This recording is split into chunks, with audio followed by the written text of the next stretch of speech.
এটা আপনি কি করলেন? আপনার পা হাত। ভয় পেও না, আমার কিচ্ছু হয়নি। আমি জাস্ট ওদেরকে পরীক্ষা করতেছিলাম। কতদিন পর আমাদের স্বামী আসতেছে, কত কিছু না জানি নিয়ে আসবো আমাদের জন্য, ঠিক না রে? কোনো স্বামী আসতেছে, কত কিছু নিয়ে আসবে। যা যা আনার আমার জন্যই আনবে। আচ্ছা, তোমরা এই সব পেশাল কেন পারতেছো কও তো? আরে মানুষটা কতদিন পরে বাসায় আসবো, সেই প্রবাসে থাকতো তিনটা বছর, তার দেখি না। আমার মনে হয় কি শেষ খুব সুন্দর করে সাইজা গুইজা আসবো। আচ্ছা, সে কি আগের মতোই আছে?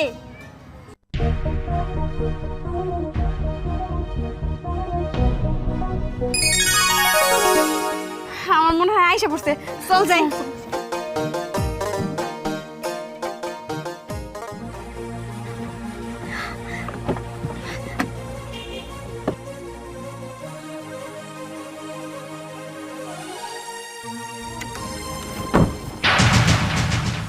আমার জামাই আমার লেগে মনে হয় অনেক সোনা দানা নিয়ে আইছে।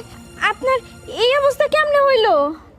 ছোট বউ, হঠাৎ একদিন আমার প্রচণ্ড জ্বর হয়, আর জ্বর হওয়ার পরে আমাকে আমার কলিগটা হসপিটালে নিয়ে যায়। আর আর ডাক্তার আমার বলছে আমার ডান পা নাকি প্যারালাইসিস হয়ে গেছে। এই ডান পা আর কখনোই ভালো হবে না। এই লাকিসে যা কিছু আছে সব আমার লেগে আছে, এই লাকিসে হাত দিবি না। এই খবরদার, এই লাগে আমার। আরে এটা আমার বলছি না, আমার এটা বলছি না। আমি কইছি না আমি বড়, আমার ঘরে যাইবো এটা। তাতে কি হয়েছে? আমি মেজো না? এই তোমরা লাগিস থেকে কারাগারি করছো কেন? ওটার ভিতরে আমার পুরাতন কাপড় ছাড়া আর কিচ্ছু নাই।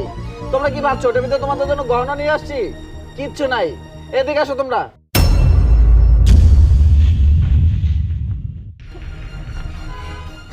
আস্তে সাবধানে। তুমি এগুলো কি কইতাছো? তুমি এত বছর পরে বিদেশ থেকে আসলা, আমগুলো কিছু নিয়ে আসো নাই? আমি যে জান নিয়ে ফিরে এসেছি এটাই আমার ভাগ্য। আমি এখানে বেড়াতে আসিনি। আমি যেখানে চাকরি করতাম সেখান থেকে আমাকে মালিকরা তাড়াই দিছে। আর তোমরা হয়তো জানো না যে আমার আমার ডান পা প্যারালাইসিস হয়ে গেছে। এই পা আর কখনোই ভালো হবে না। সবই বুঝলাম। আপনারা কে কইছে পুরান কাপড় চোপড় নিয়ে দেশে আসতে? আর আপনি প্যারালাইসিস হইছেন, ওই দেশে কি কোনো চিকিৎসা নাই? এই দেশে আয়া পড়লেন।